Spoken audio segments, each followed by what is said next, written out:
नमस्कार। आज हम बात करने वाले हैं भारत के इतिहास की एक ऐसी वीरांगना की जिनकी कहानी ने साहस और स्वाभिमान की परिभाषा ही बदल कर रख दी। जी हाँ, हम बात कर रहे हैं झांसी की रानी लक्ष्मीबाई की।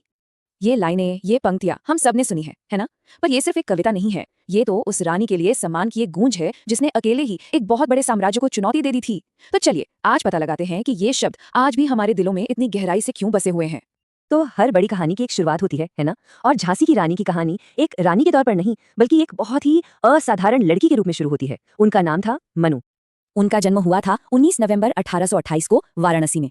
पूरा नाम था मणिकर्णिका तांबे, लेकिन सब उन्हें प्यार से मनु बुलाते थे। और यहीं से उनकी कहानी की शुरुआत होती है। एक ऐसा सफर जो आगे चलकर इतिहास में हमेशा के लिए अमर हो गया।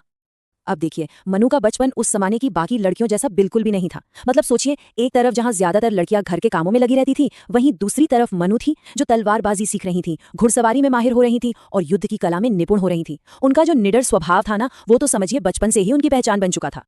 अब इस असाधारण लड़की की जिंदगी में एक बहुत बड़ा मोड़ आता है। ये वो मोड़ था जब वो झांसी की रानी बनी। उनका विवाह झांसी के राजा से हुआ और इसने उनकी जिंदगी को एक पूरी तरह से नई दिशा दे दी। तो हुआ ये कि झांसी के राजा गंगाधर राव से उनकी शादी हुई और शादी के बाद मनु का नाम बदलकर लक्ष्मीबाई रखा गया। और इसी के साथ वो एक लड़की से एक रानी की जिम्मेदारियों वाली दुनिया में कदम रख चुकी थी। लेकिन रानी के तौर पर उनकी जिंदगी बिल्कुल भी आसान नहीं थी। शादी के बाद उन्हें एक बेटा हुआ, पर यह खुशी ज्यादा दिनों तक टिक नहीं पाई। अपने नवजात बेटे को खोने का दुख बहुत बड़ा था। इसी के बाद उन्होंने दामोदर राव को गोद लिया और ये एक ऐसा फैसला था जिसने आने वाले संघर्ष की नींव रखती थी। और बस यहीं से उनकी जिंदगी का सबसे निर्णायक चैप्टर शुरू होता है। जब ब्रिटिश साम्राज्य ने सीधे सीधे उनकी हुकूमत को चुनौती दी, तब उन्होंने वो शब्द कहे जो इतिहास में गूंज गए।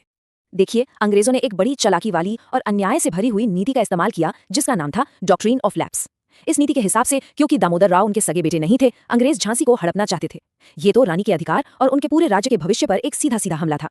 और इस अन्याय के जवाब में रानी लक्ष्मीबाई ने पूरी दृढ़ता के साथ ऐलान किया, मैं अपनी झांसी नहीं दूंगी।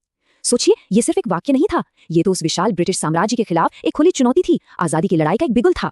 और इस एक ऐलान के साथ ही रानी लक्ष्मीबाई भारत के पहले स्वतंत्रता संग्राम यानी 1857 की क्रांति के सबसे बड़े, सबसे प्रमुख नेताओं में से एक बनकर उभरी। उन्होंने सिर्फ अपनी सेना को ही लीड नहीं किया, उन्होंने आम लोगों को और खास तौर पर महिलाओं को भी एकजुट किया और उन्हें लड़ने के लिए प्रेरित किया। उन्होंने ये साफ साफ साबित कर दिया कि लीडरशिप के लिए जेंडर नहीं, बल्कि हिम्मत और साहस मायने रखता है। वो सिर्फ नाम की रानी नहीं थी, वो एक सच्ची योद्धा थी। तात्या टोपे और नाना साहेब जैसे बड़े बड़े क्रांतिकारियों के साथ मिलकर उन्होंने अंग्रेजों को कड़ी टक्कर दी। और उनकी जो सबसे यादगार तस्वीर हमारे जहन में बनती है, वो वही है अपने बेटे को पीठ पर बांधकर दोनों हाथों में तलवारें लिए मैदान जंग में लड़ती हुई, एक माँ भी और एक योद्धा भी। 18 जून 1858 ग्वालियर के पास जंग के मैदान में लड़ते लड़ते उन्होंने अपनी मातृभूमि के लिए अपनी जान न्यौछावर कर दी। वो अपनी आखिरी सांस तक लड़ी और उनकी इसी वीरता ने उन्हें हमेशा के लिए अमर बना दिया। उनका जीवन भले ही बहुत लंबा नहीं था, लेकिन उनकी जो विरासत है वो आज भी जिंदा है, वो अमर है। तो चलिए एक नजर डालते हैं उनकी इसी अमर विरासत पर। उनकी कहानी साहस का प्रतीक है। सोचिए, एक अकेली रानी जो इतने बड़े साम्राज्य के सामने डटकर खड़ी हो गई। ये कहानी देशभक्ति का प्रतीक है और शायद सबसे बढ़कर ये नारी शक्ति का प्रतीक है। ये दिखाती है कि एक महिला अगर ठान ले तो वो क्या कुछ हासिल कर सकती है। तो आखिर में एक सवाल मन में आता है ना, कि एक रानी की कहानी जो लगभग 200 साल पहले लड़ी गई थी, वो आज की दुनिया में हमारे लिए क्या मायने रखती है।